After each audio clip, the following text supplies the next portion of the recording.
You can be incredible at what you do and still be invisible. And if people don't know you exist, they can't hire you, promote you, or pay you at the level that you deserve. And today's guest, Karen Yankovich, is a LinkedIn and PR strategist who helps women entrepreneurs stop playing small and start positioning themselves as thought leaders. She's the CEO of Uplevel Media and the host of the Good Girls Get Rich podcast. With over 30 years in tech, marketing, and visibility strategy, Karen shows women how to leverage LinkedIn and PR to attract premium opportunities without pretending to be someone they're not. So if you want more visibility, higher level clients, and opportunities that actually match your expertise, this episode is for you. But first, let's talk a little bit about why this topic really matters. See, most business owners don't have a skill problem, they have a visibility problem.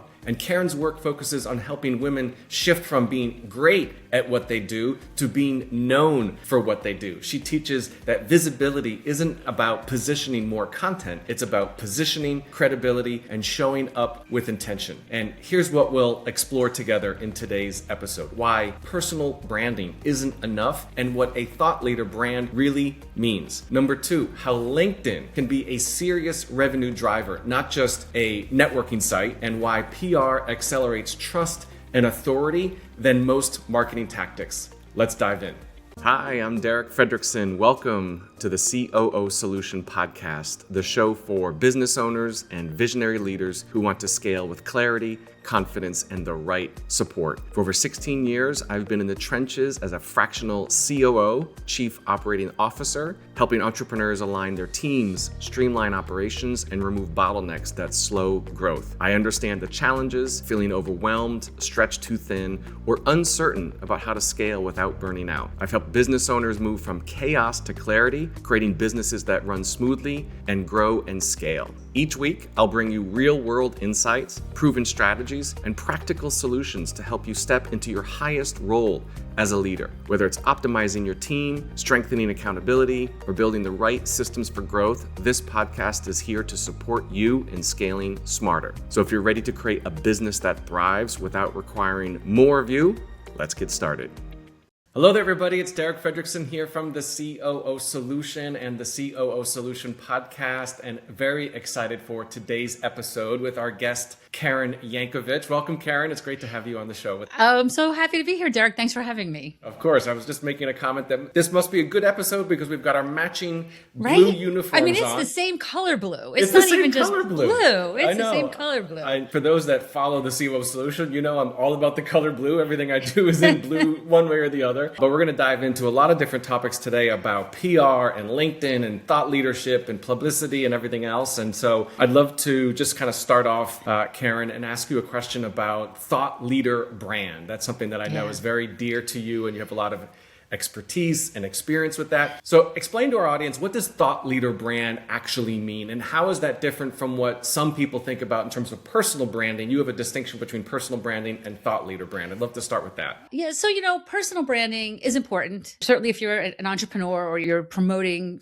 yourself or something. In the world we're living in right now, trust is becoming an issue, right? We don't even know if we're talking to real people, right? If they're AI or if they're real people, right? So it's really important that beyond your personal brand, that you're known for something. People can trust what you're talking about. They know that you have experience or credibility in the subject that they're listening to you about. A lot of times when people are building their personal brand on LinkedIn, which at least I think that's at least a win, right? Because at least they're not creating it like a resume. They're moved from resume, which is all about who you used to be, to personal brand, which is who you are and who you're becoming, right? But a thought leader brand is really like projecting you into the future, which is really the sweet spot if you're looking to really build trust with your audience. And that goes beyond, I'm really good at Excel and QuickBooks, into, I help people create wealth, that kind of thing. Creating a brand so that people can trust what you're talking about beyond trusting your skills. Does that make sense? Yeah, it totally makes sense. I know we're going to dive into LinkedIn as well, but it sounds like, so personal brand, I love that it's kind of like who you were, like almost a little bit of your qualifications, your skill set. Right. But thought leadership brand is like what you kind of stand for, like what you put put a stake in the ground and like, this is what I believe, this is my why. Is that kind of the idea? It is. I love reading about data. So I'm not actually the person creating the data. So I want to just say that I'm not the person doing all this research, but the research that I've read talks about the fact that that's what algorithms are looking for now. They're looking for people talking about the same kinds of thing over and over so that they can trust when they put your content out that you're somebody that they can trust that the content is valuable. Yeah. Right. So it's beyond just your brand. I think even algorithms are starting to reward this. Yeah, for sure. I know you work a lot with women entrepreneurs. That's kind of your sweet spot. It's applicable to men as well, but I know that's kind of your area, your zone. Talk a little bit about,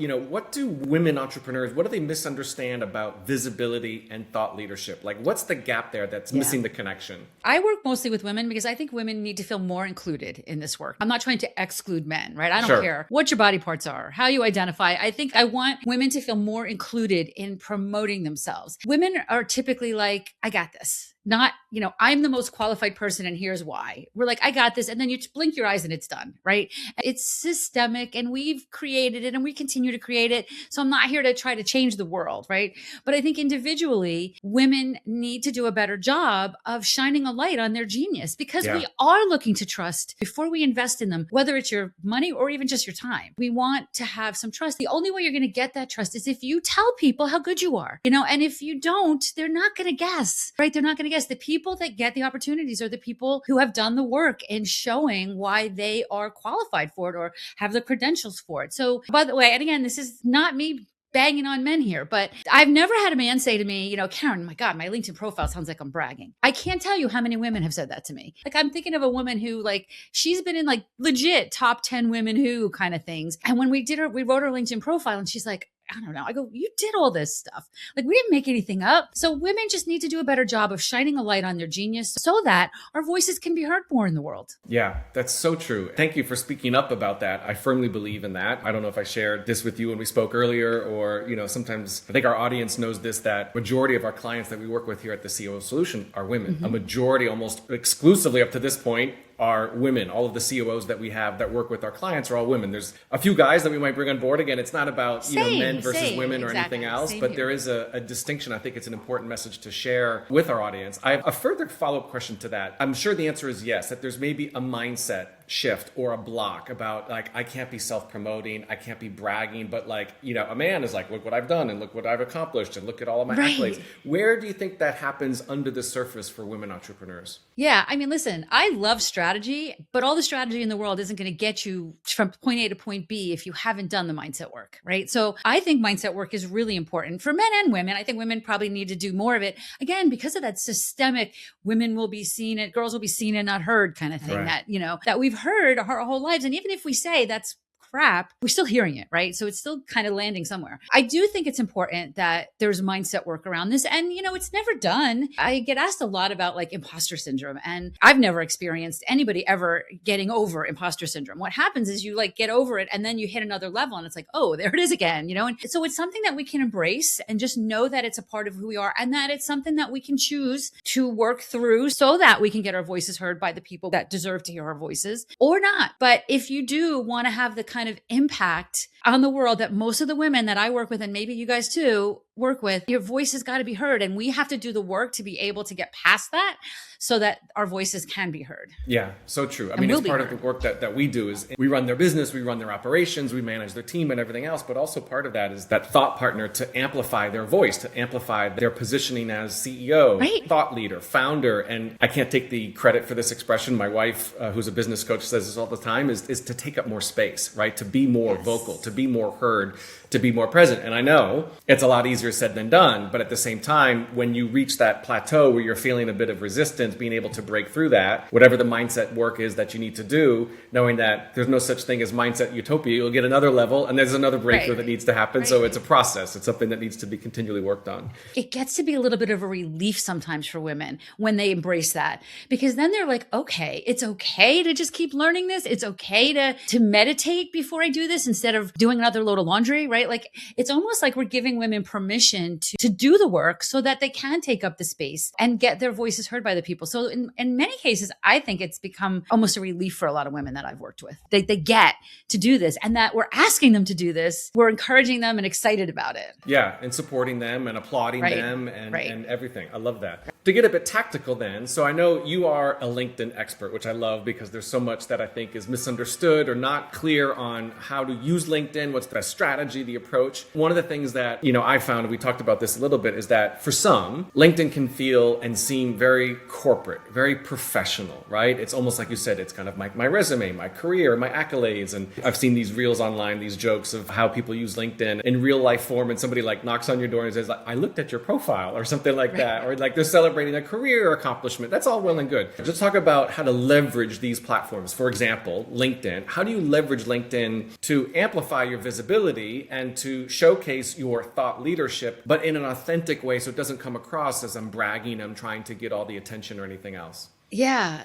So, oh my gosh, that could be a 2-hour conversation right Exactly, here. But you said something that triggered a memory of mine of one of my clients. First of all, it starts with your profile. Listen, a beautiful profile without anybody seeing it is useless, right? It's kind of like nailing a flyer to a tree in the middle of the forest, right? But the profile is where it starts. And it reminds me of a client that I had. She's a teacher and she was doing YouTube videos for helping teachers with curriculum. And she wanted to just build that piece of her business. She'd been like a third grade teacher for like 12 years and she had a PhD. So she had, really credentialed. The first thing we did was we worked on a LinkedIn profile with her, and literally the mayor of the town knocked on her door and said, I like to meet the most influential people in our town. I came across your LinkedIn profile and I said, I need to know this person. So just by doing a great job on your LinkedIn profile, building in keywords that people are searching for and creating it, not from a place of just, I checked all the dots, but from a place of I've got strategy behind it. It's going to start to be seen by more and more people. And P.S., the end of that woman's story is 12 years she'd been in the same job. Within like 2 months, so assistant superintendent of her district came to her as well and said, how did I not know you worked here? How did I not know you better? We want to create a position for you. And they created a coaching position for her. So it's like crazy. Just by owning who you are and how good you are at it, it's a huge start. It's the place we all need to start. The first thing we want to do is have that spot, but then we want to be driving people to see it, right? So like if you're even just going to local networking events, you don't walk up to people and say, hey, I'm Karen Yankovich. I have 100,000 social media followers and blah, blah. Like you don't say that, right? But you can connect with them the next day on LinkedIn and they're like, oh, wait a minute, right? Like this is who she is. Like she does this, and this, right? So it gives you the opportunity to just be yourself and let your profile do the heavy lifting for you about your accomplishments and stuff. And for many women, that's a huge relief, right? They don't have to brag about their accomplishments. They can let their LinkedIn profile do it for them. Probably the question I get asked the most, and it's the question I kind of think is the wrong question to ask me, is like, well, how do I get more eyes on my content? And of course, there's some kind of mathematical thing that says the more eyes, the more visibility, the more blah, blah, blah. And I want you to have that. But the question on LinkedIn to me isn't measuring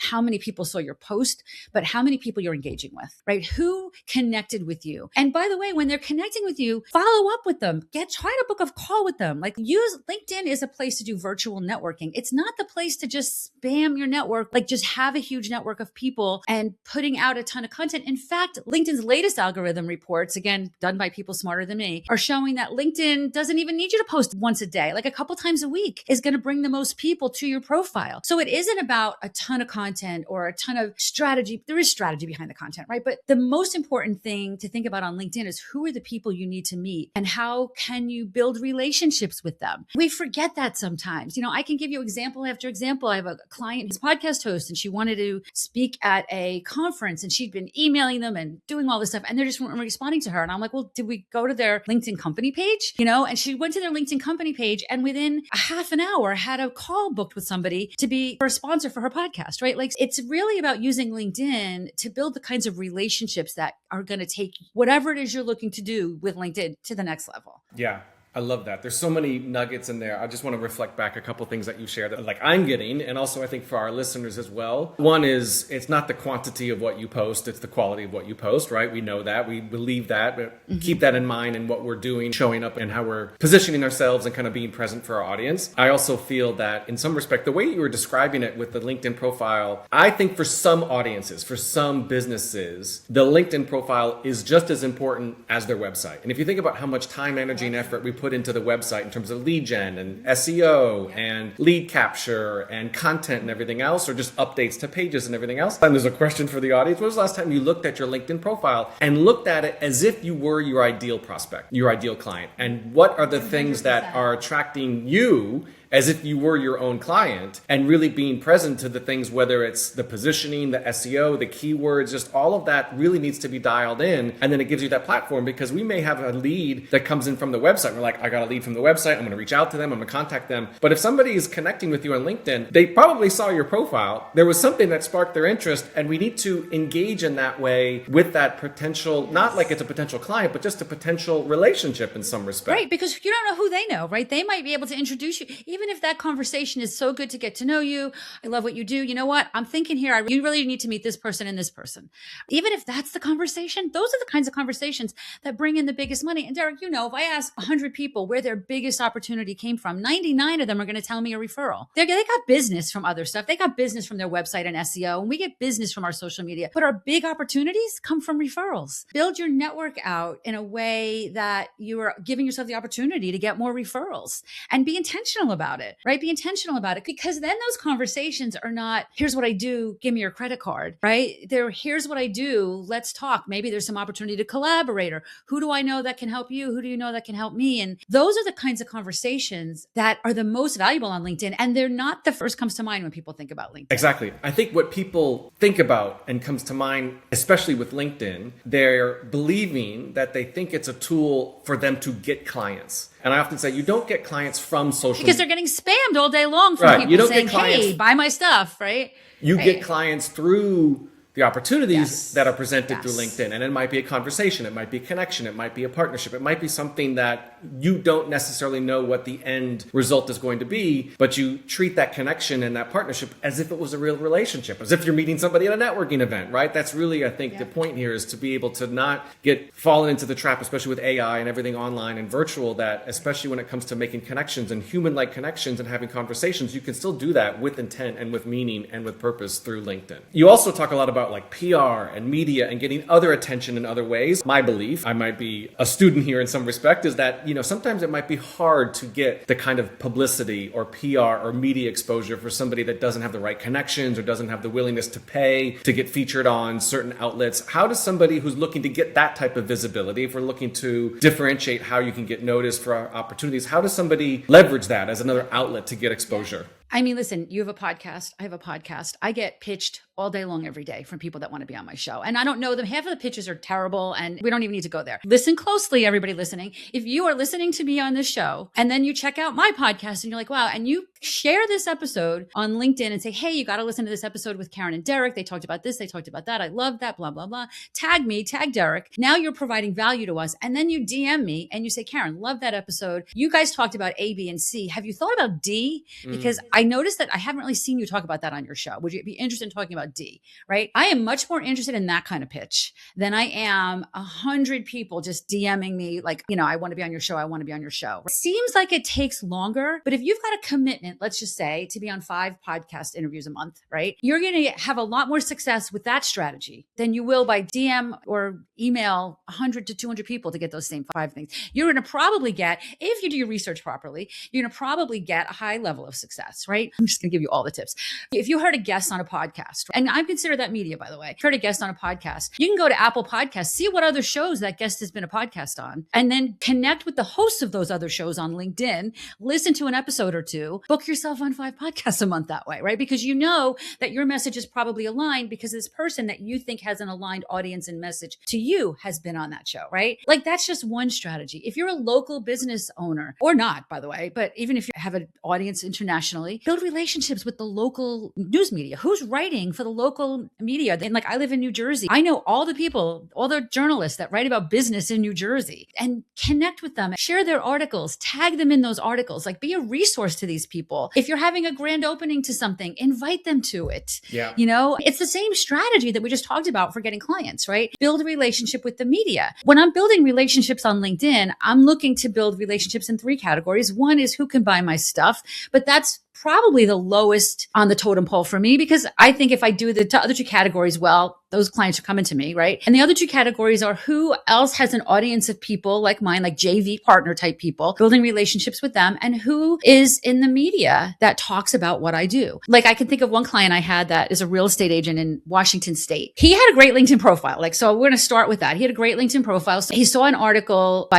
NBCnews.com, loved it, shared it, connected with the journalist, shared it, DM'd the journalist, did all the things. And just never once did he say, use me next time. A week later, she said, I'm writing another article. Can I ask you a couple questions? Turned into a full page article about housing prices on NBCnews.com. And if you're thinking like, well, why does that help a guy in Washington State if somebody in Maryland reads it, right? Well, here's how it helps. You print it. And when you're going on housing, like listing appointments, right, to get listings, and you drop that baby on the table. Well, when I was NBC News' housing price specialist, it gives you that credibility. So to me, the PR and the visibility isn't just for ego. It's for that credibility so that you can get the business, so that you can make the money, so that you get the contracts. Like that's to me what it's about. That's why I build it into LinkedIn, because a lot of the women that I work with are in some kind of transition, even if that transition is it's time to make more money, right? But maybe they're leaving corporate or maybe they're changing direction, right? So they don't have a lot of maybe testimonials or references in their new world. That credibility is going to get them the business. They're not starting from scratch. They're starting from this place of beautiful experience, and the PR gives them the credibility to be able to do that, to be able to get those bigger contracts and not build their way back up, if that makes sense. It makes total sense. And what I'm getting from this, and I hope our audiences as well, I think historically, when I hear PR, media, etc., traditional PR and media like news, TV, radio, etc., it's podcasts.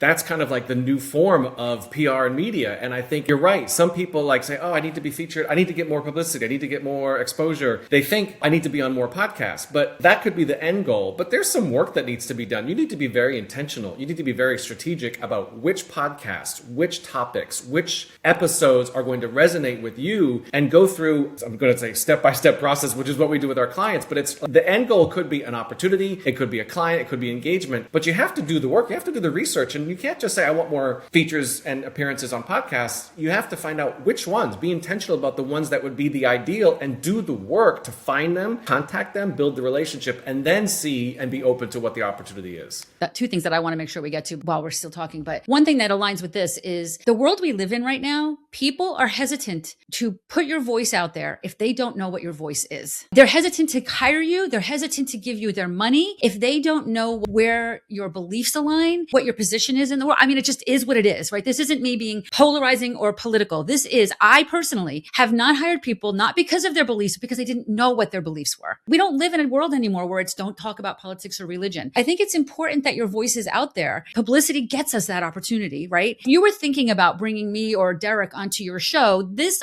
interview right here is going to help you make that decision. But if you can't find one of these interviews, you're going to just go on to somebody else. Our brands are dependent on the people we align ourselves with. The better job you do of being really clear on what your goal is, how you show up in the world, the better chance you're going to have of aligning with the kinds of people you want to be aligned with and getting those opportunities. It's an interesting time to be a business owner, but it's an important thing to say.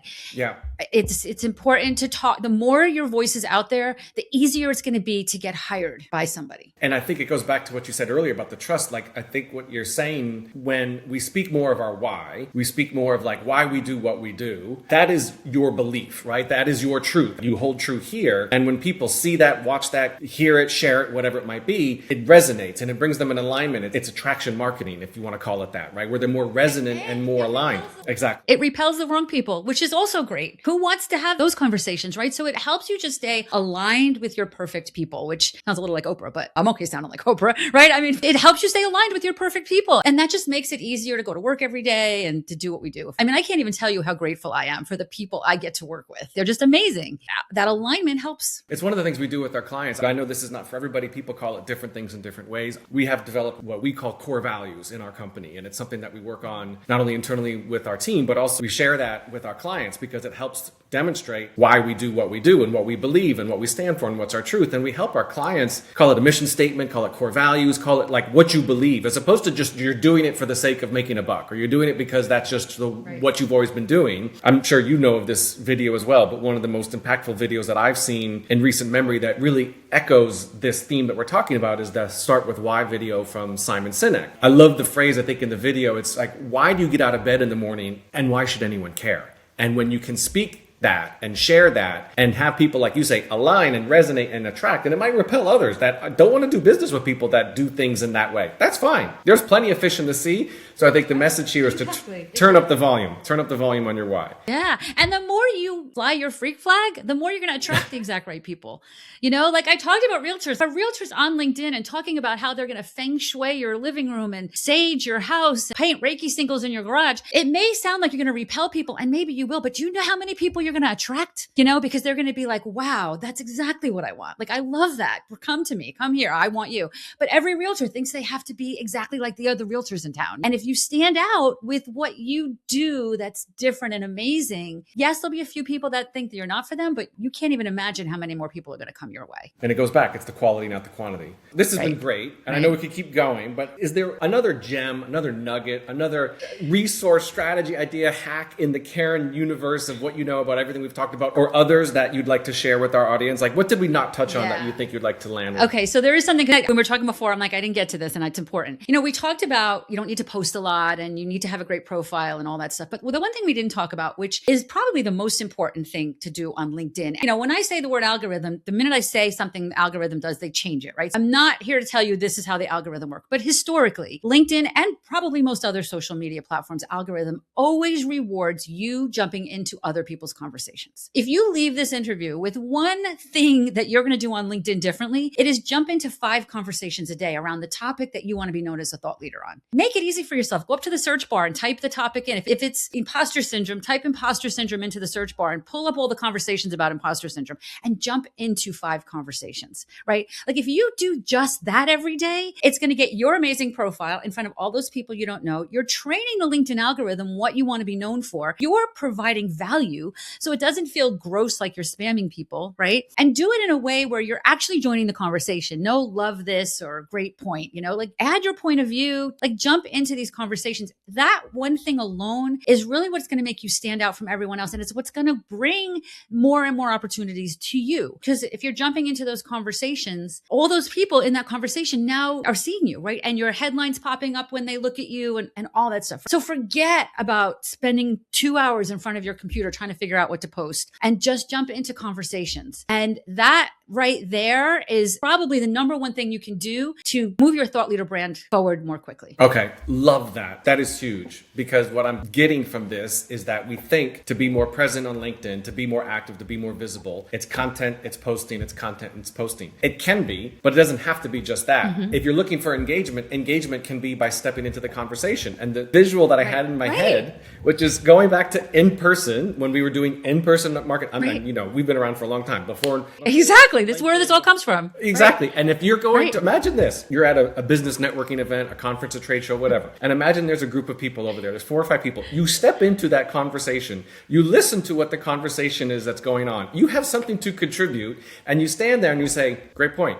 And then you leave. Right? That's not contributing to the conversation. But you also don't show up and be like, oh, you should visit my website and check out what we offer. Right? It's not about that either. It's about real, genuine, authentic, transparent conversation. I love that. Thank you for that, Karen. And it's fun. You get to meet new people. Derek, I personally have an example of somebody who did not know who I was, 10 a.m. in the morning, saw me jump into a conversation, went to my LinkedIn profile, saw how to booked a call with me for the same day, and gave me their credit card for a $11K package that same day. So they didn't do that because they listened to 300 episodes of Good Girls Get Rich. They didn't do that because they didn't know who I was at 9:00 in the morning and gave me their credit card for an $11,000 package at 4:00 in the afternoon. Okay. And it's personally happened to me. That's amazing. I know that doesn't happen to everybody, but sometimes you just need one example, but it works. It works. And it could. And I didn't pitch them. I wasn't spamming my LinkedIn network. I call LinkedIn my money tree, and all those people spamming LinkedIn with buy my stuff. Those are the weeds, right? Like just pull the weeds. Don't let the tree die because of the weeds. You know what I mean? Just continue to nurture it. Continue to nurture your network, the people in the world. And I promise you, it'll be your money tree too. Okay. Love that. Money tree. Okay. LinkedIn is your money tree. Excellent. Karen, thank you. For those that are listening, watching, reading, how do they find out more about you, about Karen, about what you do, how you can help them? Where can they go? Connect with me on LinkedIn. I was waiting for that. I was like, if that wasn't the answer, then something's wrong. I mean, connect with me on LinkedIn. And by the way, that's why, like, if you look at my LinkedIn network and say, Karen, you say you don't need to have 1 million connections, but you have a lot of connections. I have a lot of connections because I do this, right? Yeah. This is what I teach. You do not need 10,000 or 20,000 connections. 2,000, 3,000, 4,000 connections can get you a very healthy business. 200 connections, right? But connect with me on LinkedIn. Let me know what you thought about this. Of course, share it and tag both Derek and I. I think we always love that kind of thing. If you think we wake up every morning to that, it doesn't happen as often as you think. So notice it. I mean, listen, there's lots of ways I can help, but if you are interested in the PR piece, we have a free resource at linkedinforpr.com that just gives you some tips. There's a lot of tips there, but if you just take one of those tips and implement one of them, it's better than, you're one step further than you were yesterday. And that's at linkedinforpr.com. Well, thank you. So connect with Karen on LinkedIn. LinkedInforpr.com is the URL, correct? And we'll put that in the show notes as well. It is. Awesome. Yeah. Well, thank you, Karen. This was a very informative, insightful, and just engaging conversation. I'm sure our audience will get a lot. It was a lot of fun. Yeah. It was a lot of fun. Thank you so much, Karen. Thanks, everybody, for watching. We'll see you next time. Thanks for having me. Of course. And that's a wrap on this episode of the COO Solution Podcast. If you found today's conversation valuable, I'd love it if you could subscribe, leave a review, and share it with someone who's ready to get control of their business and scale it with a second in command that they trust to handle all the daily tasks and operations they don't enjoy. And hey, maybe you're wondering if now is the time to bring on a trusted fractional COO or Chief Operating Officer to help your thriving business scale with clarity and confidence. If you're tired of doing it alone, visit thecoosolution.com and take our free quiz to help determine if now is the right time to bring a fractional COO to help you scale. In just 25 questions, you'll get a personalized report that helps you decide if your business is ready for the game-changing support of a part-time fractional COO. Let's find out together if it's your next step. Thanks for tuning in, and until next time, let's roll up our sleeves and get to work.